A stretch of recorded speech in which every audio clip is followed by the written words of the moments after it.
Okay, hi there. I'm going to do a little exercise again using our modifiers, and this time we'll make a little object which will have some reference to the assignment that you're on at the moment. And there's a couple things we need to be aware of before we begin modelling. So the first thing I want you to do is make sure that the unit scale that you're using in 3ds Max is comparable to the one used in Unreal, because at some point you're going to be taking your assets for the Christmas Carol from 3ds Max into the Unreal Engine. So let's make sure that that's set in advance. So straight into Customize menu, down to Unit Setup, and make sure that the display scale is set to centimeters, and that the system scale is also set to 1 unit equals 1 centimeter.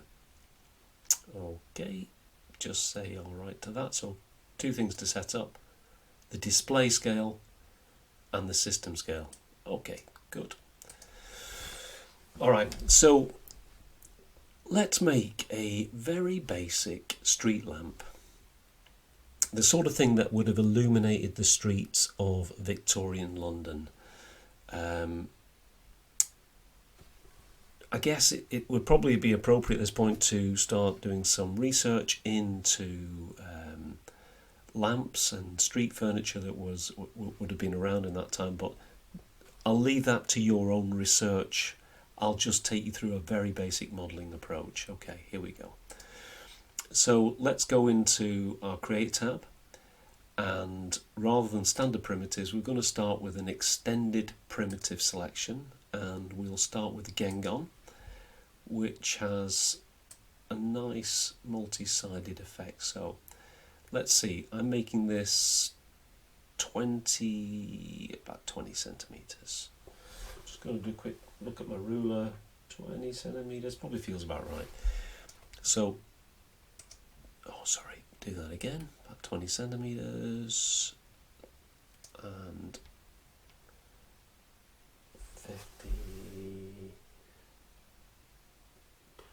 maybe about 45, something like that. I'm just looking at my ruler while I'm assessing this, so I can go back in and I can just tidy that up and round it off into something useful. Okay, about 45.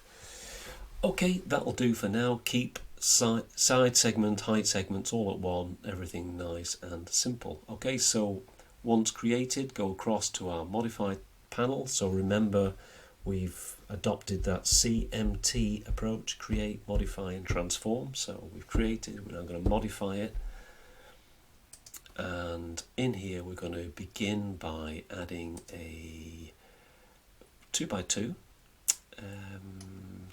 FFD 2x2 modifier, and this basically gives us a little lattice that we can quickly scale or change the proportions of our object.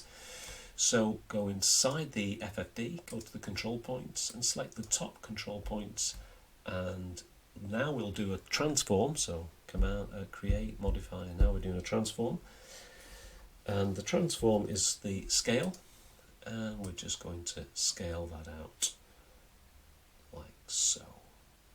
Let me just get a little view of that in the round. How does that look scale wise? I'm just looking at the angle here to see if that's visually the sort of angle that you would see in a kind of Victorian street lamp. I think that's about right. Okay, that'll do. So brilliant. We can always come back and modify that later, because we've got our modifier stack, and we can it's non-destructive, and we can go backwards and forwards. So next, let's add our edit poly modifier, and the edit poly modifier is going to give us access to 5 sub objects of selection, and these we have looked at these before, but I'll just repeat some of the stuff that we've talked about before. We've got our vertex, which are these little points here which allow us to select and move a mesh. I don't want to scale it, I can move it, etc. We've got our edges, and they're the edges between the vertex. We've got our border, which I can't show you at the moment, but basically the border would be the edge that goes all around that space there. If there was nothing in the middle, there were no polys in the middle, but we'll come back to that and we'll use it another time. It's very useful. And we've got our polygons, and our element is the whole thing.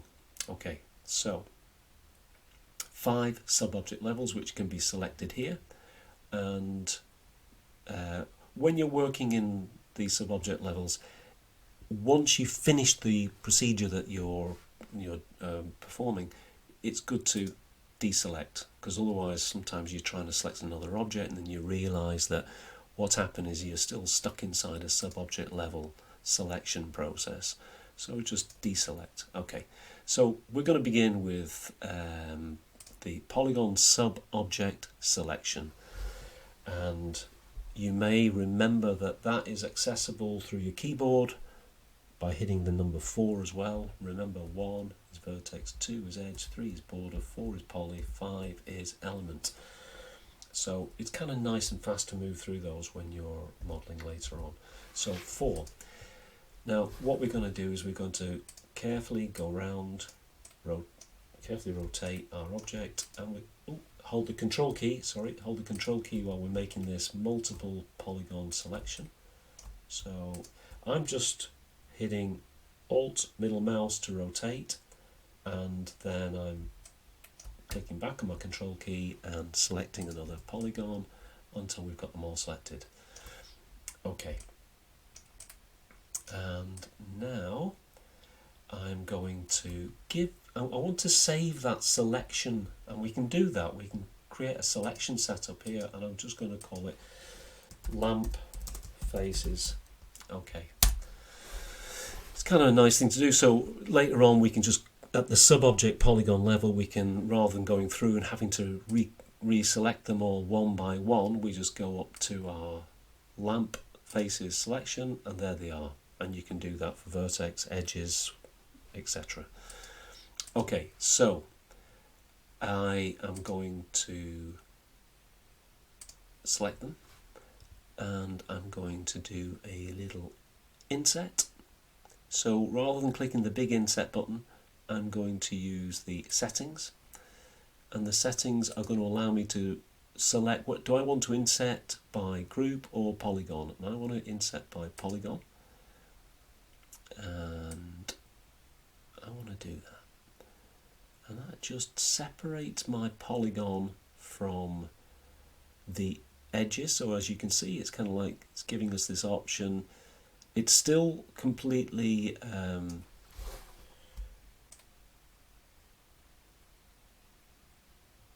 sorry, I was trying to think of the right word. What is it? Contiguous, I think, is the word. I think it's still completely contiguous, as it is in the same plane as it was originally, and I'll just go for 3 centimeters to make that nice and easy. And then once I've done that, I'll hit OK.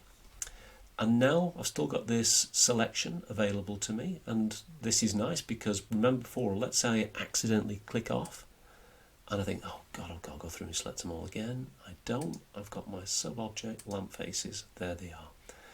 Okay, now I'm going to do a little extrude with them. I could maybe even refine this with a little bevel first. A little tiny bevel. I could go in or out. I think it's probably more realistic to go in a little tiny bit and then click again, and now I've got my extrude. So the bevel gives you that extrude, and gives you a little, okay, that's a nice bit of detailing. So there we go. That's a nice little bit of detailing that we can separate these elements off as glass, and we can separate those other elements off as another material. Okay, that's looking good.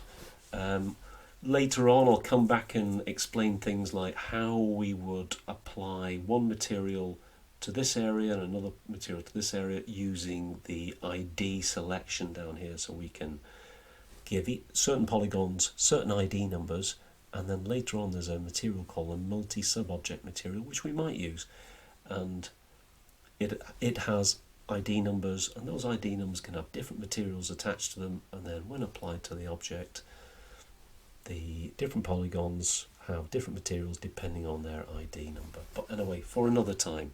So as I was saying before, come out of the sub-object polygon mode, and now we're going to go to the vertex sub-object level, click that top vertex, lift that up like so. So is that too pointy, or is that pointedness okay? I think that's kind of okay. It's arbitrary, but okay, I'll go with that. Come out of my sub-object mode again. Now let's look at the bottom. And this bottom vertex, actually, I'm going to go into that vertex there. This bottom vertex down here, we're going to use, what are we going to use for this? We are going to use a chamfer. And the chamfer, I'm going to use the settings option under this little tiny button. And the chamfer settings are going to go as follows. So I'm going to leave that at 0, I'm going to leave that at 1, I'm going to just, where's my little chamfer setting? That's not the 0, 1, this is the one I want to leave to 0. So the second one down, the chamfer, I don't even know what that, so chamfer segments, sorry, that's what I'm looking for. Those segments, I want that at 0. And that isn't relevant because of the segmentations not being activated. Smooth type, we'll go with that. And I just want to make sure that that looks about right to me. So hit OK. Oh, hello. Let's just double check. Yep, that's fine. Okay, back into polygon sub-object level. Click that polygon. And now I'm going to do a little bevel. So bevel, click, I'm going to come out and then drop in a little bit. Then I'm going to do a little inset. The inset's going to just give me that little face again. And now I'm going to do a little extrude. And there we go. And while I'm there, I'm just going to scale that ever so slightly that way. Okay, so that's just a little bit of gentle detailing at the bottom, and this is the bit that's going to connect to our lamppost. Now then, we could get pretty fancy with this in a moment. Two things we can look at. We can do the following. The lamppost could be, quite simply, a cylinder. So let's have a little look at that. The lamppost could be a cylinder, and it could be like this. So let's go back to our Create tab. This time let's go back to Standard Primitives and go to Cylinder. And I'm not just going to click in there and make a cylinder. I'm going to make sure before I do it, it says the creation method is set to center and that the autogrid is also activated. And the autogrid will allow me to click on a face and align the creation of my new object to that face, which is really helpful. So that lets me get a bit of sense of scale. Okay, that's looking good. It's currently got 12 sides, 1 height segment and 1 cap segment, and that's fine by me. And I'm just going to give it a little extrude like that, and I'm going to leave it there because I'm going to modify it further once I get another angle on it. So first things first, let's look at that again. Is it well centered to the object? Yeah, not brilliantly centered. We could do the following. Just to get things really perfect, we could do the following. We could click on that object and right click in here and go 0, 0, 0. Looks good. Do the same with that object. Right click on the spinner and go 0, 0, 0. And now everything's centered to the middle of the world space, and I'll probably find that everything is beautifully aligned now, and it is. So when I clicked on that, I just right clicked on each of those spinners to zero out the world coordinates. Okay, that's good for modeling. Alright, so let's go back to this object. Height wise, it is currently 18 centimeters. So I want this to be about 4 meters, I'm thinking. Right, about 400. Is that too big? Whoa, whoa, whoa, whoa, maybe not 4 meters, maybe 3 meters. 9 feet? Okay. Feels a little bit big. I'm going to go for, still feels a little bit big. Let's have a little look. Z. Yeah, it's too big, isn't it? Crazy. Crazy. Oh, well, yeah, I suppose 9 feet from here, so maybe it's more like a 2.5 metres. Oh, not 2.5 centimetres. That's not what I meant. 2.5 metres. Okay, that feels good. Now, let's have a quick inspection of this object before we decide what we're going to do next. So, if you can't see the subdivision, or sorry, if you can't see the wireframe and the shaded view together, then what you need to do is make sure that your F4 button has been pressed. F4 gives you the edges or the wireframe and the shaded view together. Okay, just make sure that's the case for your work as well. I'm starting to think even that looks a bit big, but anyway, I'll leave that for now. We can always modify it later.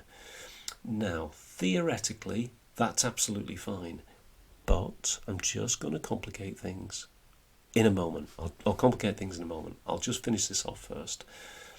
Okay, so looks good, looks good, looks good. Now, what if? I'm just going to do a little test here. So edit poly, everything again gone. Oh, okay. So I'm going to do something. I'm just going to select that object, and I'm just going to hold the Shift key and duplicate it. Okay, there we go. And for this duplicated object, just so I know it's the right object, I'll just change the colour so I know I'm dealing with a different object. I'm going to go to the modifier stack, I'm going to delete the edit poly, and I'm going to delete the 2x2. No, I'm not going to delete the 2x2, I'm going to use the 2x2. I'm going to select those control points at the top again, and I'm going to scale them. And then I'm going to push it down, like so. And then I'm going to align that to 0, 0, 0, like I did before. So right click in there. Oh, yeah, that's fine. 0, 0, 0. I'm just going to slide it to the bottom of the object, of the stand, like so. Okay, that doesn't feel bad to me. Does not feel bad at all. Okay, so looks good. Let's now put on, I kind of like the fact that we're sharing objects from one point to the other. It kind of makes modelling a lot easier and quicker. Let's put another edit poly on there, and let's see if we can just round this off pretty fast. So edit poly. And what I'm going to do is I'm going to go down to the, how am I going to play this? I'll tell you what I'll do. I'll show you a little thing that I was talking to you about before. I'm going to delete those polys underneath. Okay, so now there's a hole underneath, as you can see. But if I use the sub-object border command and select that border, I'll just hit Z so I can zoom in and show you what I'm doing up close. The border command has gone all the way around because those polys have been deleted, and now I can cap it. Very nice. Now that gives me one poly on its own to deal with, which is perfect for what I want.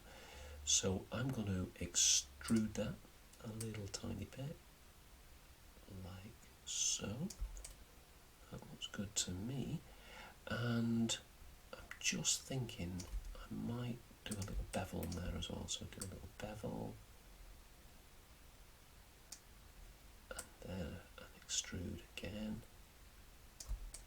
Again, I'm just detailing it a little bit, and then another little extrude. Okay, we could go on. We could do all sorts of funky things with this. We could go around and select the object, select the sides, just like we did before. Okay. Rotate, hold the control key, go around, select them, and I'm going to hit the extrude, but this time I'm not going to hit the extrude, undo that. I'm not going to hit the extrude in the, like that, I'm going to hit it like this. I'm going to change the group to normal, snow, which one's going to give us the best effect. There we go, local normals. And that gives us that kind of flat plate, which I don't want to make it too big, but yeah, you know, something that tall is going to need a good firm base to go into the ground, and that looks kind of good to me. Okay, done that. Now I can go underneath again, and just like I did before, I could extrude those in one go, but I'm just going to keep it tidy, and I'm just going to border it like I did. Make sure that that border is selected. Going to cap it. And I'll do one more polygon extrusion. Okay, extrude, just to give it a little bit of thickness. Okay, I'm going to stop. Alright, that is the sort of thing that very quickly we could modify. Now, detailing's nice here, detailing's okay up here. We could add all manner of embellishments to this and whatever. But, just zoom out. And okay, I'm going to take the whole object, so all three of these objects, look in my front view, and I'm just going to lift them all above and plonk them at 0. Now again, one of the things later on, no, I'll do it now. I'll just show you this. I'll select all three objects, I'll make a copy, good to make a copy. And what I'll do now, I'll leave my copy there. I'll take this object, I'll attach that and that. So that, having attached them to that, so basically they're all one poly now. If I want to get into the sub-object areas, like sorry, I'm not explaining that very well. I've attached them, I'll turn the attach off. If I want to get into individual elements that I've just attached like that, I just got to go to the element level, or that. I can go to the element level and do whatever I want to it. Okay, but the main thing is it's one polygon, and this is important, its center point here is being controlled. We want it really at the base of the object, so what we do is we go to the hierarchy tab, and we fit the pivot point, we put it right at the bottom. That means when you import this into Unreal, it'll stand up and position itself in accordance to that. So that should be at the centre and the bottom of your object, so that when you pull into Unreal, it basically lands as you'd expect it to do. Now that's all good. Everything's looking tidy. I should, of course, name this. So I'll just name it Lampost. Fantastic. I've got my other one sitting there waiting just in case I want to modify it, and the only modification that I was thinking of was this. I'll just try and do this like in as quick as I can, seconds hopefully. This object here, I'm going to just very quickly create a spline, and like normal when we're doing spline work we go corner to corner to begin with. And I just want it to be the same length roughly, so I'm going to click, I'll use my snaps tool so I can get a nice straight line with a grid. So I'll snap from there to about there. Beautiful. Okay, that's pretty much the right length. Now you'll remember last week we looked at lofting, and that's if we're doing this sequentially. If I use this at another point, this won't make sense, but anyway, it's a lofting process. And the lofting process works like this. Let's say I wanted to add a little bit additional detail to that. There's a couple ways of doing it. We can use, I'm just thinking what's the best way. I'm going to use the star. So I'll go into my top view, and I'll just gauge the scale of that circle there, that cylinder, that pink cylinder, and I'm going to make a little star. Oh, sorry. Star, here we go. And I want to keep it roughly the same size. There we go. Okay, cool. Hit Z, I'm going to zoom in because I want to look at the features of this star now. Now it's got a radius and in and out points. I want them to be pretty close to each other, so I'm going to say 6 and 5. And in terms of points, I'm just going to try a number like 60. Ooh, way too many. I'm going to try a number like 20 then. Yeah, that's not bad. Alright, I'll go with 20. And I will 6 by a radius 6 fillet radius. I think the fillet radius, I'll just soften that off. I don't want, see where those little kind of lines start crossing over? Got to avoid that. That will cause a disaster, so avoid that. Okay, and again, I think if I zoom in a little tiny bit, I just got to be careful that with that second radius, I'm not crossing over and causing that to happen. Just avoid that. Okay, so just keep it smooth like that without any crossover. Looks good to me. Go back to perspective viewport, and just like we did last week, I'm going to go like this. Great. Rather than standard, now I'm going to go to compound. I'm going to go to loft. Oh, mistake. Let's do that again.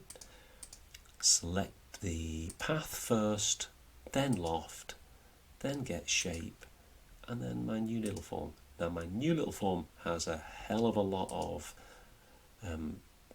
path steps. We can shape steps, path steps. Path step we can go down to 0, or that, I think that's fine. Shape steps, I'm going to take those down as well, because I don't want to create a million unnecessary vertex. So although I want to detail it in the way that Victorian lampposts might have had kind of little ribbing detail to them, I don't want to go crazy. So let me just have a little look at that. And quick rotation, let me see, let me zoom in. Okay, so shape steps, and maybe that's enough. Okay, that's kind of nice. That's given me just a bit of detail without going crazy on the additional polygons. Okay, what I might say is that it's a little bit thicker than the last one, which means theoretically what I could do is just go straight down to that little star and take the radius down to say 5 and 4, and there we go, we've just scaled it down. I'm even going to go to 4.5, 4.5 and 3.5. Now the only thing, when I scaled it down, I just want to make sure that again there's no crossovers of those vertex that I was showing you before. A little bit awkward to see this. I'm getting lost inside that little space there. A little bit hard to see it, so you know what I can do? I can just right click, isolate that for a moment,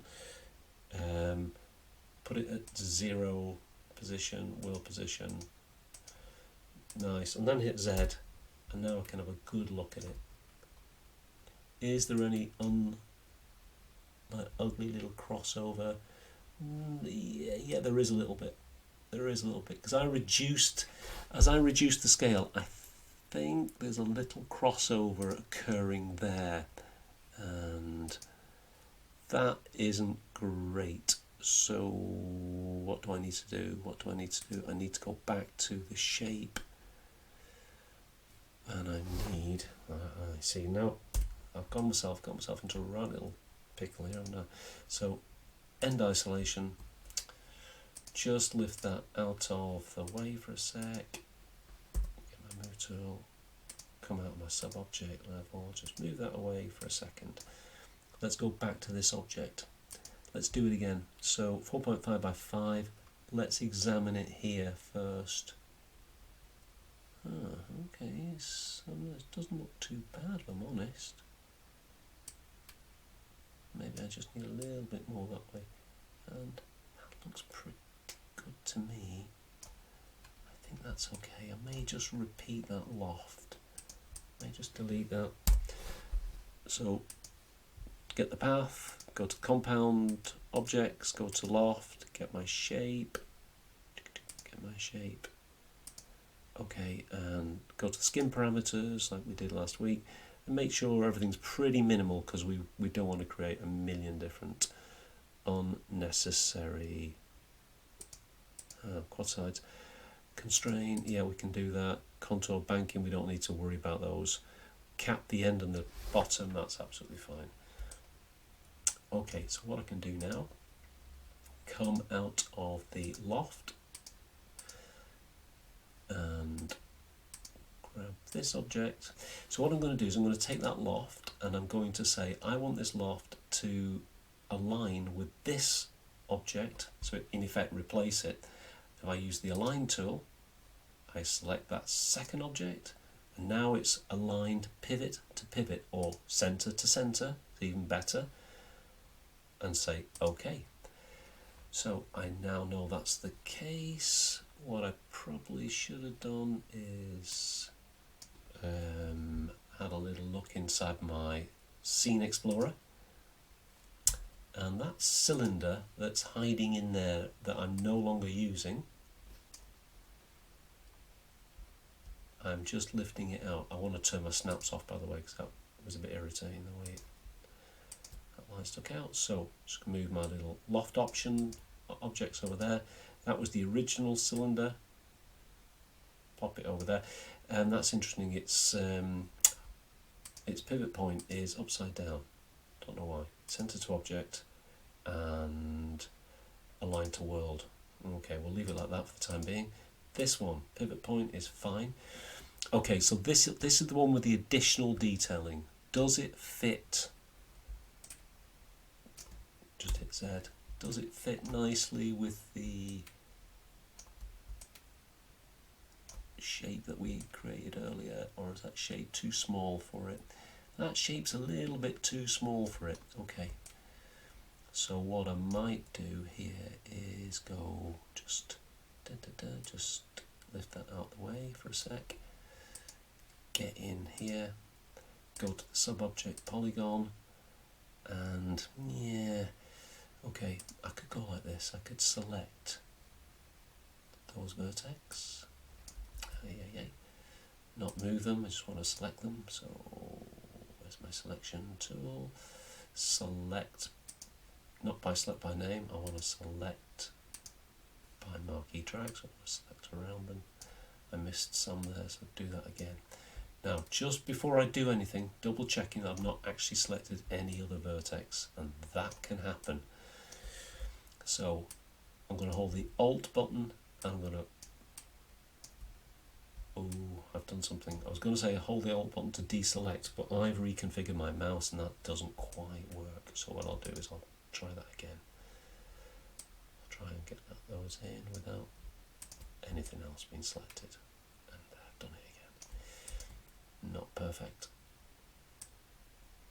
Yeah, you know what I'm doing? There's a little option which says ignore back facing. So selection, selection, selection. Where's my ignore back facing vertex? I'm going blind, can't see it. Select, not soft selection, vertices, no. It's in here somewhere. Okay, would have made my life a bit easier, but never mind. So I could do it like this, edge, and try it like that. Yeah, that's not what I want. I basically want these little. I'm just basically going the old-fashioned route and clicking everything individually. A little bit painful. Yeah, this is a bit of a mess. You know what? I don't need to do it like this. There are other ways of doing it. I would basically just cut this all out and just quickly reshape it. But anyway, I'm committed now. Okay, a million other ways of doing this. This is definitely not the right way, but I feel kind of like I've committed to doing it. Okay, I've got all those little edges in there. Important I select them all. Boom. And yeah, you don't have to do this. This is just me being fussy. There's one that I missed. Okay, I don't think I selected anything else. So, and all I'm going to do, how fussy is that? Ridiculous amount of work for nothing. Okay, just me being silly. Okay, now this object and that object I want to align, so select this and then just click on align, select that object and center to center, hit OK, and hopefully we have aligned. Not quite, let's do that again. Align, line axis, line orientation on the z-axis, no, just on the x, and that's, I'm going to go pivot to pivot. That should have centered things up. Yes, it has. Perfect. And now I can drop it back down. There we go. Drop it back down into position. Alright, I'm going to stop messing about. Now what I'm going to do is going to give this a slightly different colour than the other one. I'll give this one a green colour, and I'll do just like I did before. I'll attach all the objects, all three objects, and now we have 2 lampposts. And that last little bit of detailing, you're probably thinking, don't need it, and you're probably right. You could have just stopped after I'd completed that, so don't necessarily follow that additional piece of detailing. It's also something we could have done with texturing as well and saved a lot of polygons and time. So anyway, there was a lot covered in there. You know, we looked at extended shapes using a 2x2 control cage, editable poly, some really nice little poly modeling tools, extrude, edge, inset. We didn't use outline, but inset. We looked at set selection and creation. We used the snaps. We used our select object option. We used the align tool. A lot was going on there, but I reckon we could make that in absolutely no time at all. 5 minutes, 10 minutes, you could make that with a little bit of practice. Okay, I'm going to stop. Should have stopped 10 minutes ago. Okay.